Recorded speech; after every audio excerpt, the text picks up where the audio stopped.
For nearly 2 decades, American Idol has proven to be a bona fide launching pad for stars like Kelly Clarkson, Carrie Underwood, and more.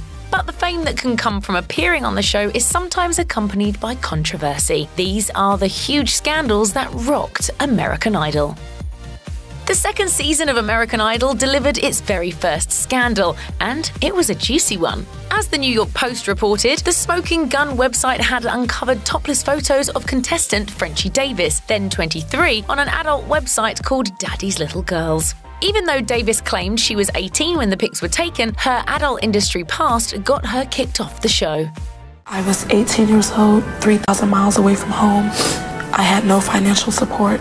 A few days later, Davis, who went on to land a role in Rent and become a legit Broadway star, called out Idol for its double standard when far more provocative photos surfaced of Season 6 contestant Antonella Barber, who was allowed to continue competing. Davis griped to the Post. "I couldn't help but notice the difference between the manner in which she was dealt with and how I was dealt with. I think it's fantastic if Idol has evolved, and I think it's fantastic she won't have to go through what I went through 4 years ago. But if the rules have changed, I believe there should be something to make up for the fact that I was humiliated needlessly."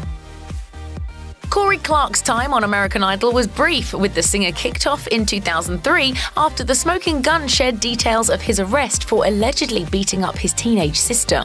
As Today reported, even more controversy was in store when a tabloid shared Clark's claims that he and Judge Paula Abdul had a, quote, secret affair prior to his ejection.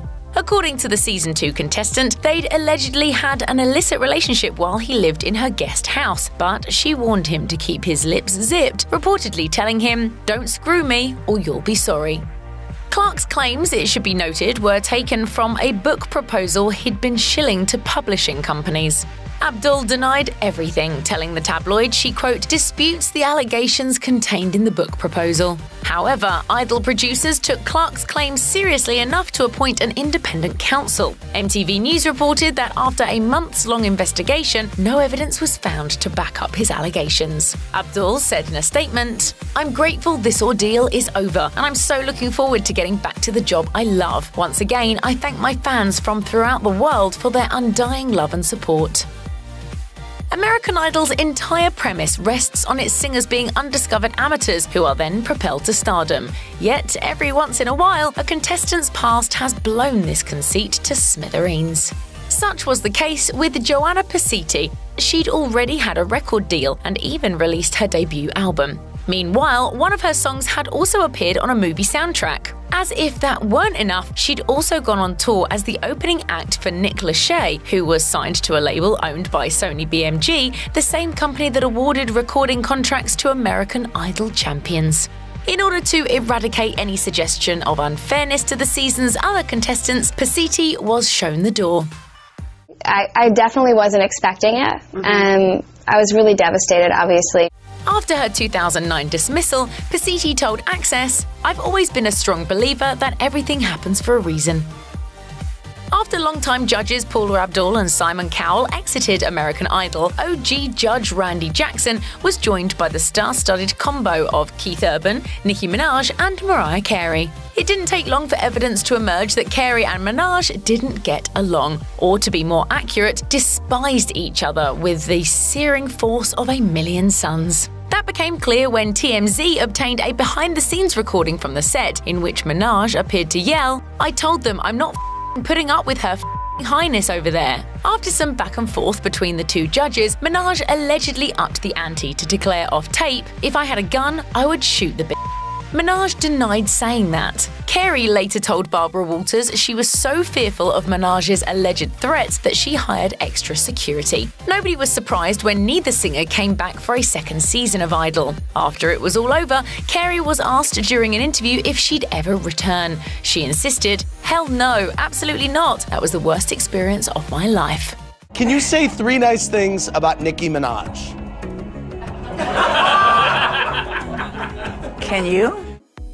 Philip Phillips took the crown in American Idol's 11th season in 2012, but his elation at winning eventually withered when he took a closer look at his recording contract. In 2015, he sued the show's co-producer 19 Entertainment, seeking to nullify his, quote, oppressive deal. According to The Hollywood Reporter, the redundantly named singer-songwriter alleged he had so little control over the course of his career that he didn't even learn the name of his album, Behind the Light, until it was announced. Phillips also claimed 19 Entertainment was helping itself to 40% of his endorsement money. As Phillips told THR, "I have not felt that I have been free to conduct my career in a way that I am comfortable with." The case took an unexpected turn when 19 Entertainment filed for bankruptcy during a different legal dispute after Fox temporarily cancelled the show. That led 19 to counter-sue Phillips for $6 million, claiming he hadn't relinquished $1 million he owed the company, along with an additional $5 million for breaching his contract. The matter was settled in 2017, although details of that amicable resolution weren't made public.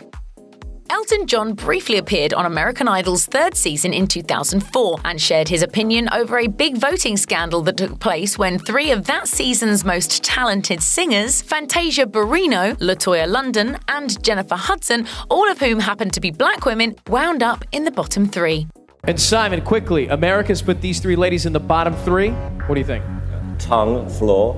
During a press conference for an upcoming concert performance, Sir Elton slammed the racism he saw underlying the viewers' votes, saying, "The three people I was really impressed with, and they just happened to be black young female singers, and they all seemed to be landing in the bottom three. They have great voices. The fact that they're consistently in the bottom three, I don't want to set myself up here, but I find it incredibly racist." The Fox network declined to comment. Meanwhile, Barrino went on to become that season's winner. London embarked on a successful career as an R&B singer, and Hudson is halfway to an EGOT, boasting a trophy case bursting at the seams with awards that include a Grammy, a Golden Globe, and an Oscar. Bucky Covington finished in 8th place in American Idol's 2006 season, but found himself in trouble with the law a few years later. In 2011, TMZ reported that Covington had been booked to perform in a Florida saloon when the show's promoter was taken to a hospital after experiencing chest pains. According to the police report, when the promoter returned, he discovered $1,500 in cash was missing. He accused Covington and his twin brother Rocky of ripping him off and pressed charges. Covington denied the promoter's allegations, but did express his excitement that he was still, quote, big enough to warrant coverage in TMZ. That wasn't the Covington twins' first brush with the law, however. MTV News reported that Rocky was driving a truck that was rear-ended by another vehicle in 1998. Problem was, his license was suspended at the time. When the cops arrived, Bucky, whose driving record was clean, reportedly claimed he'd been behind the wheel. The other driver agreed to cooperate with the twins' switcheroo, but eventually told the truth, and Rocky was charged. When the driver later misidentified the twins in court, however, the judge dismissed all charges. During the 2007 season of American Idol, contestant Sanjaya Malika was roundly mocked in the media due to his mediocrity in comparison to the season's other singers. Look, Sanjaya, the good news is it wasn't as ghastly as last week. So there's a positive. This presented a unique opportunity for radio host Howard Stern, a big Idol fan at the time. Stern hatched a plan when he discovered the Vote for the Worst website, which encouraged viewers to cast their votes for the show's worst singer, in this case, Malika, as a goof. Thanks to Stern's millions of listeners playing along, the hapless singer sailed through week after week, while far more talented performers were sent home. Stern declared proudly, "We're corrupting the entire thing. All of us are rooting American Idol. It's so great. The #1 show in television, and it's getting ruined." A couple years later, Malika paid a visit to Stern's radio show and acknowledged he had Stern to thank for making it to a 7th place finish. The way Malika saw it, he figured his job was, quote, to be outrageous, since he, the producers, and the judges were all well aware of Stern's shenanigans. The most infamous judging moment in American Idol history took place in 2008, right after a performance from contestant Jason Castro, and it was bonkers, even by Paula Abdul's standards. As Abdul ran through her critique, she told Castro his second song was missing his, quote, usual charm, and, quote, kind of left her a little empty. Given that Castro had only sung one song, viewers wondered what the heck she was talking about. Just once, but Paula, you're seeing the future, baby. You're seeing the future. Abdul later tried to clear things up during an appearance on Seacrest's radio show, explaining that she watched Castro perform both songs at dress rehearsal and was going off notes she'd made then. Unfortunately, that nugget of info only made viewers question the show's legitimacy. Executive producer Cecile Foucault eventually stepped in, saying, "The judges have always acknowledged they occasionally watch rehearsals, but in the end, they only comment on what happens in the live show." Check out one of our newest videos right here. Plus, even more Nicki Swift videos about your favourite shows are coming soon. Subscribe to our YouTube channel and hit the bell so you don't miss a single one.